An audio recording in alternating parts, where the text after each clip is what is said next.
Thank you for tuning in to watch our Invest Miami 2023 launch conference. You're about to watch panel number 1, Adaptation and Ingenuity, how the professional services are planning today for a strong tomorrow. Enjoy. Well, first off, thank you to Capital Analytics for inviting me here. I've spoken before, but it's only been on Zoom, and it's not quite as exciting. Great to see so many people in the room, packed house, and there are seats at the Baker table. You can come sit over there. So I invite anyone to come sit over there. You know, as a managing partner of a New York office of a global firm, I've sort of had a front row seat into watching innovation and what it's been doing in the personal services arena for our industry. And then I've had the privilege for the last 5 years to be managing our Miami office, and that has been more exciting to watch, especially with the growth that's happened over the last few years.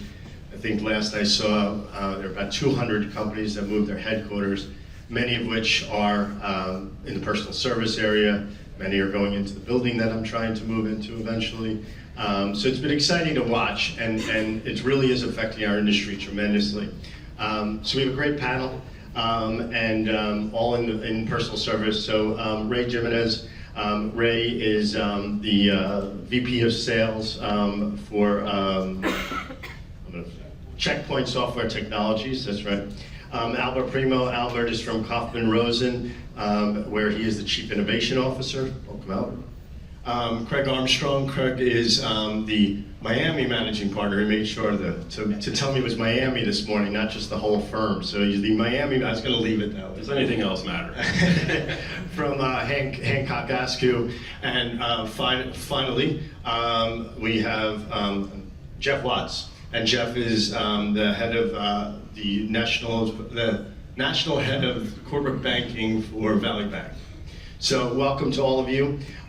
So I don't think we could start any panel talking about innovation, especially in our area, but probably anywhere, without talking about AI.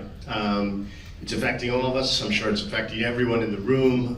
In fact, this morning when I was getting dressed, I was listening to CNBC, and they said there's a report out that in the next 5 years, 85 million jobs will be lost from AI.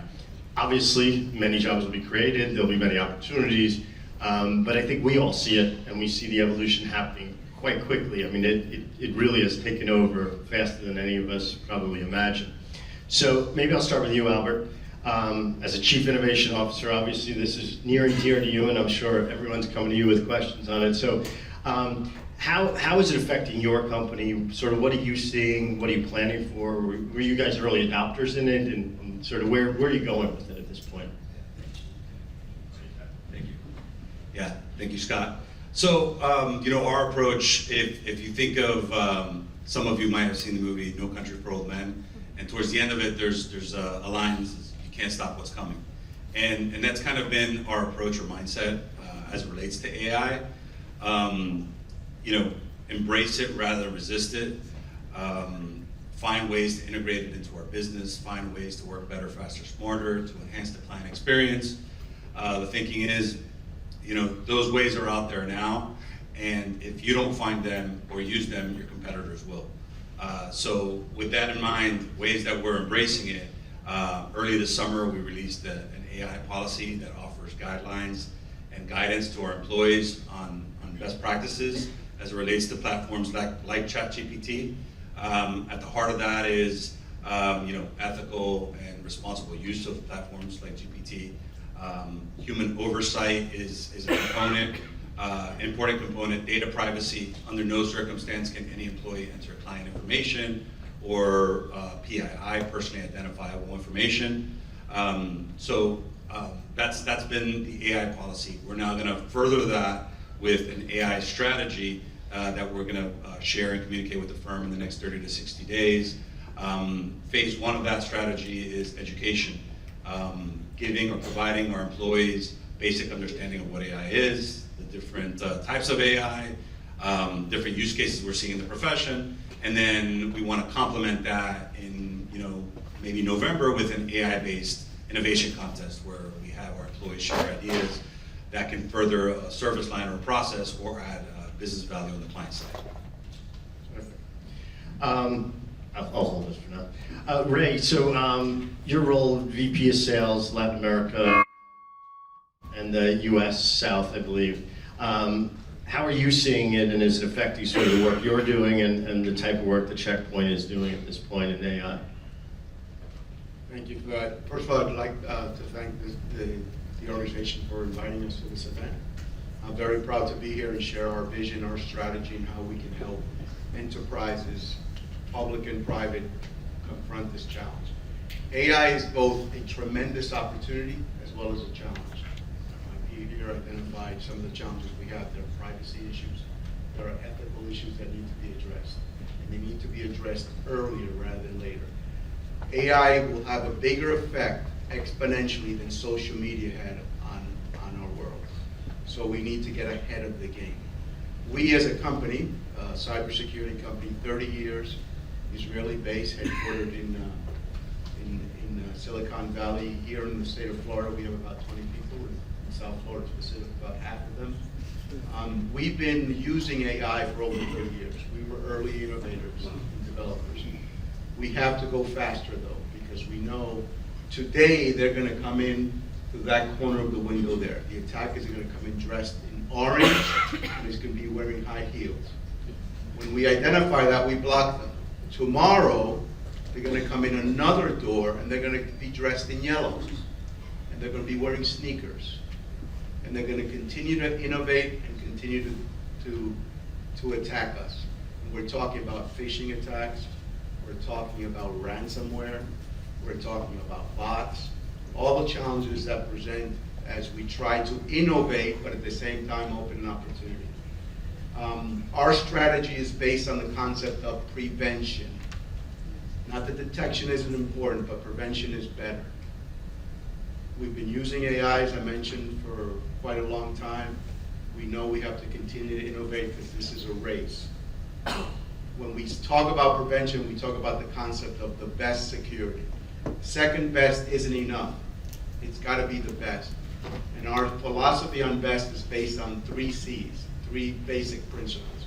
It's got to be collaborative, meaning it's got to be able to address endpoint, whether it's your telephone device, whether it's your IoT, your thermometer at home, all the aspects that are connected to the internet.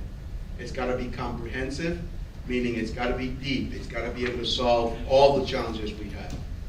And it's got to be consolidated, meaning it's got to be simple. This is a complicated issue. Making it more complicated isn't going to help. So our offering to the market, to our customers, whether it be enterprises, public or private, is talk to us. We have a solution to help you face this challenge. Both a challenge and an opportunity. An opportunity for innovation, for more services to your customers, for more protection of your valuable assets, whether it be financial, whether it be privacy data, whether it be information that you need to protect your brand, your image. So that's our value prop. We can help customers confront the innovation side, the opportunity, as well as the challenge side, privacy and ethical issues. Thank you, Red. Well, I'll try and talk a little cyber with you in a few minutes as well. But maybe we'll turn over to Craig. At Hancock, what are you guys doing at this point? And you get out ahead of it? Are you an early adopter? See the business model changing? Well, you know, the best analogy I could probably give is if you're walking or running and your shoelace comes untied, what do you have to do to tie it? You pretty much have to stop. Well, implementing or adapting to AI is like trying to tie your shoe while you're walking or running. And then for us as a CPA firm in working with our clients on that, it's like trying to tie their shoes while they're running. So it's a monumental challenge. The other big issue we have that we're trying to address at Hancock Askew is really, you know, we have a generational issue, right? I'm 52 years old. You know, AI never was an occurrence for me in terms of, or I could have foreseen what it would be today.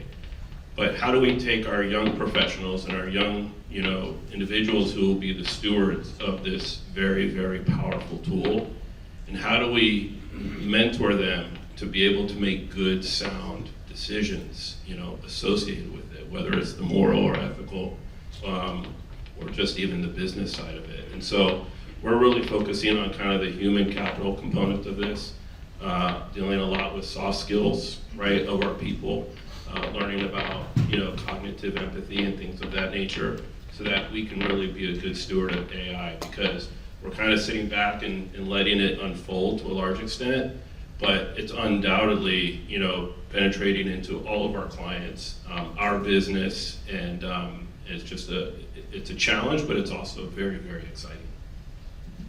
Terrific. So Jeff, corporate banker, we'll talk banking maybe if we have time in a few minutes. I'm sure people will be interested to hear from you on that, but how is it affecting the AI? How's AI affecting sort of your world and the banking world, and especially the regional banks? Are they using it now? How are they using it, and how's it being adopted? Sure. Thank you, Abby and Capital Analytics, for today. Appreciate being here. I would tell you the regulators obviously require banks to be front and center around data, customer privacy, security. So that is clearly step one in the process, and we're at the forefront of those conversations. I would tell you the application today, whether it's ChatGPT or what have you, is really to enable the customer experience, the ability to complement the human interactions that we have with our customers, whether it's consumer banking or commercial banking, to get simple customer service questions answered, simple capabilities set up where there's commonality around the questions and the data set to give predictive guidance, but it's really an add-on. It's additive to the overall client experience. The human element for corporate banking, for wealth management, for what all of us do up here, it's not going to go anywhere. Clearly, there'll be technologies that are additive, but I would just say that it's all about creating the optionality and the efficiencies and different modes of service fulfillment for the customer base, whether it's consumer, largely consumer today, and in some cases commercial. Terrific. So let's turn gears. I live in New York. I do have a place here, and I spend my time back and forth. And I've been watching sort of this growth, as I mentioned earlier, in this market.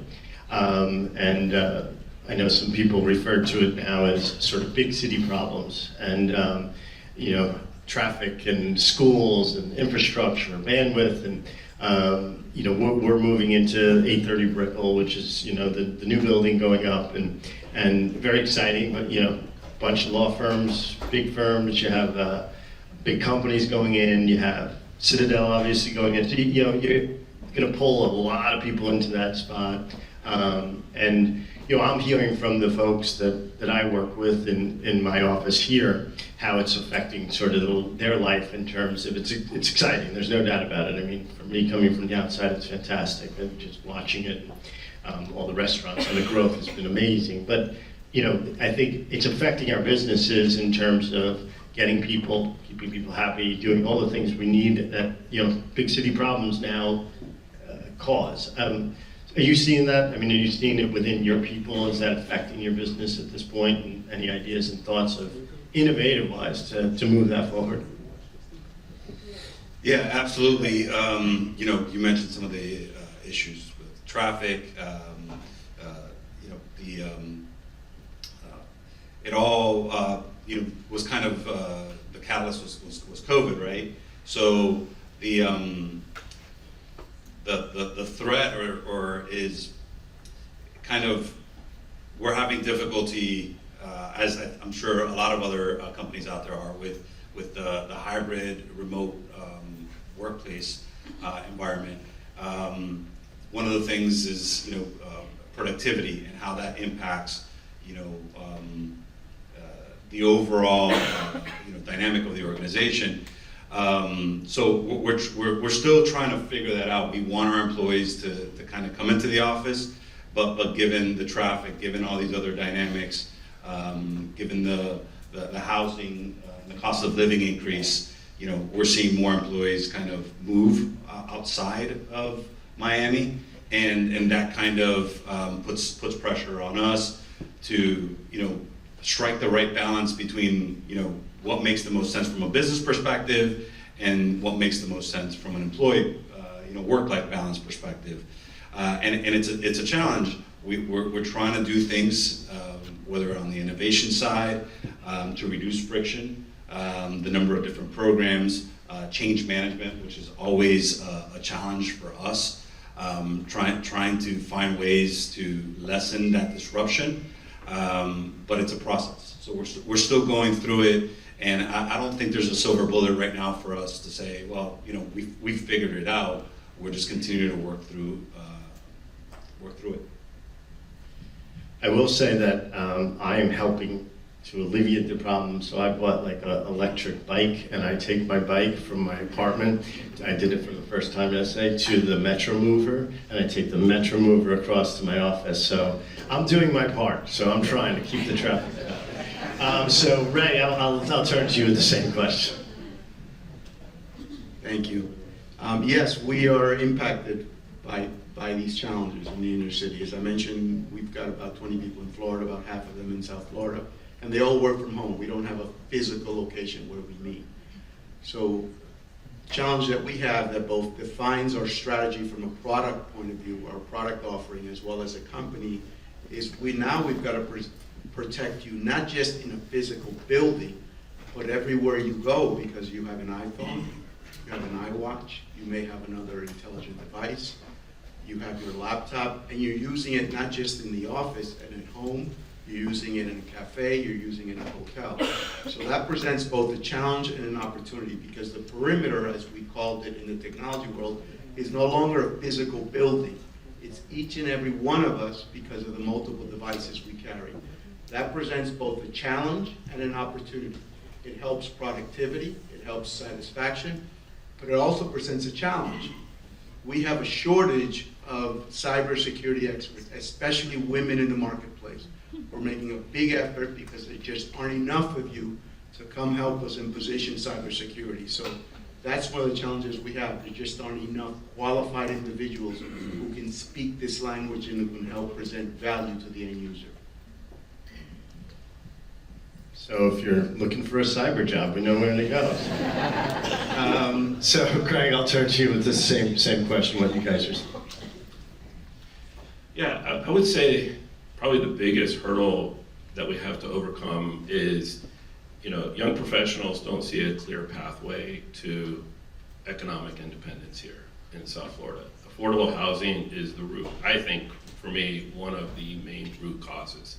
You know, the idea of home ownership for a young professional seems unattainable, whether it's saving for a down payment or being able to afford these prices. I think, you know, what this challenge can do is provide a tremendous opportunity for employers to start thinking creatively about compensation arrangements, right? So not just the work environment between hybrid and remote, but like getting creative on, you know, compensation arrangements that will help individuals, you know, see a pathway, you know, to be able to achieve some of those things.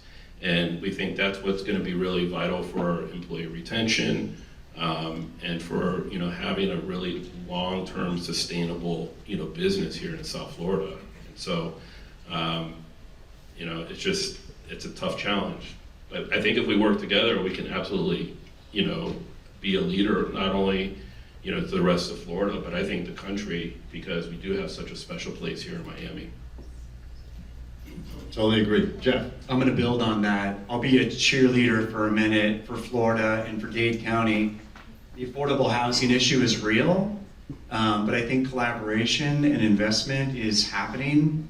When you look at Dade County, I think they're a leader in land donations, parking arrangements, shared parking, that is, the surtax allocated to affordable housing. So they're doing all the right things early on in terms of big city challenges, right? And it's all relative. We all travel nationally, so I think we're doing the right things. With respect to education, I'm from San Francisco, and again, everything's relative. I have 2 kids in the public school system here, and we've been here 22 years. The choices we have in this state, be it traditional, public, charter school, private, Florida virtual, I think is fantastic. And the voucher program that was recently passed creates more choice and empowerment for parents. So I think there's a lot of opportunity here that maybe we don't step back and say, wow, it's really attractive for the business community and for families that other states don't have. Yeah. Thank you, Jeff. I don't see Natalie anywhere yelling at me that I'm running out of time, so I'm just going to keep going. So, okay. They said she'd be sitting up front. I don't see her, so we have the whole day together, apparently. So I can keep going, don't worry. Albert, let's sort of build on this a little bit, with you at least, because again, I'm fascinated by your role as an chief innovation officer. So, do you have a whole bunch of little innovation officers that run around? So, no. In terms of, we touched a bit on labor issues, and Ray threw out job offers already since he got here. So, and I know we're facing this, and the constant challenge in terms of getting the right people, and then keeping the people. Obviously, keeping people happy, well-being is near and dear to me. It's something very important to me. So we're very focused on it. Is there anything sort of in your role or from an innovative side you're doing to try and get people, to keep people, to focus on that part of it? Because it's not just in Miami or in South Florida that we have these issues. We have them everywhere right now. But here, I think more so than any, because of this incredible growth. So anything you guys are doing as it relates to that? Yeah, thank you. So the limited labor pool has become a challenge, especially in light of COVID. So some of the things we're doing on the traditional side, we've opened operations in offshore in India and China since COVID. We've hired about approximately 50 employees there. But on the innovation and technology side, the goal not only is to work better, faster, smarter, but also to do more with less. The more we can do with technology, the less our dependency on going to the market to find talent. So the plea to management is, let's force ourselves to find a way to do more with less, not by adding bodies, but via better tools, via technology, via AI. So some of the things that we're doing with the goal of freeing up as many billable hours as possible using technology is, ChatGPT is great for, the little things like email or content creation, presentations, so on and so forth. That frees up a little bit of time on the professional for professionals. But we have a team of software developers, and we've developed a few, 15 apps over the last 6-7 years. We're now training AI models to basically start doing tasks that humans do that are very highly repeatable and straightforward. So we're feeding it data, we're feeding it tax forms, W-2s, K-1s, 1099s, with the ultimate goal of assuming a large portion of the tax preparation process. So we're going to start with level 1s, which are more simple, and then we're going to move up the value chain. Ultimately, this could free up thousands of billable hours, which again lessens our dependency on going to the marketplace. Also improves the employee experience, because they get to move up the value chain and work on more exciting jobs and whatnot. So of course I shouldn't have said that I had all that time, because then she came in and said we have 5 minutes, and that was 3 minutes ago. So 30 seconds, I'm going to change questions. So 30 seconds, what are you most excited about that's going on right now and going towards the future and South Florida, Ray? I would say it's about innovation. ChatGPT as an AI engine presents tremendous opportunity for all entities, whether public or private, to provide exceptional service to their customers, to their end users, innovate and show new uses of technology. But at the same time, confront the issue of ethics and privacy. 30 seconds, Craig. I'll give you the same question. You bet. Well, number one, the Dolphins and Hurricanes seem to be on the right path, so that's pretty good.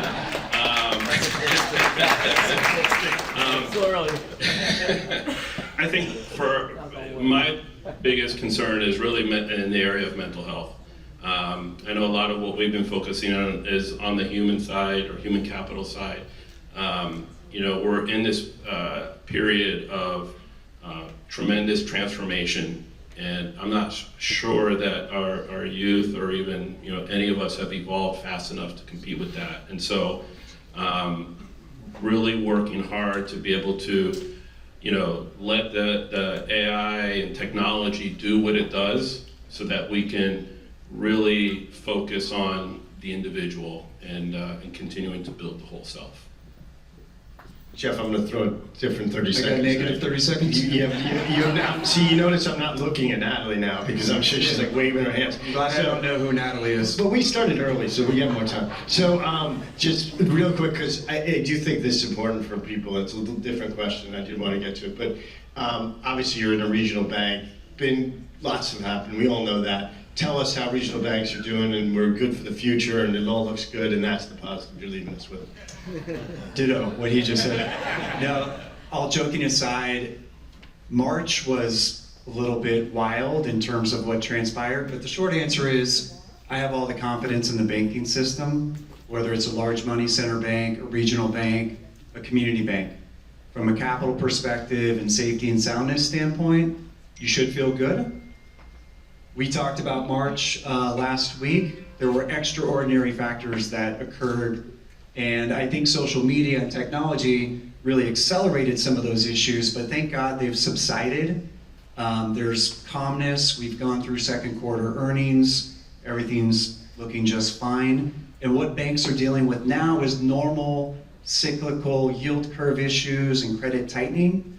But I think it's safe to say you can find the support you need. When it's tighter from a credit perspective, that makes it harder, obviously. But in terms of relying on your bank for your deposit relationship and having insured deposit solutions and the support you need, you're in a good place. Terrific. Great way to end it. Thank you all. Appreciate it. Thanks again, Abby. Thanks, Max, wherever you are.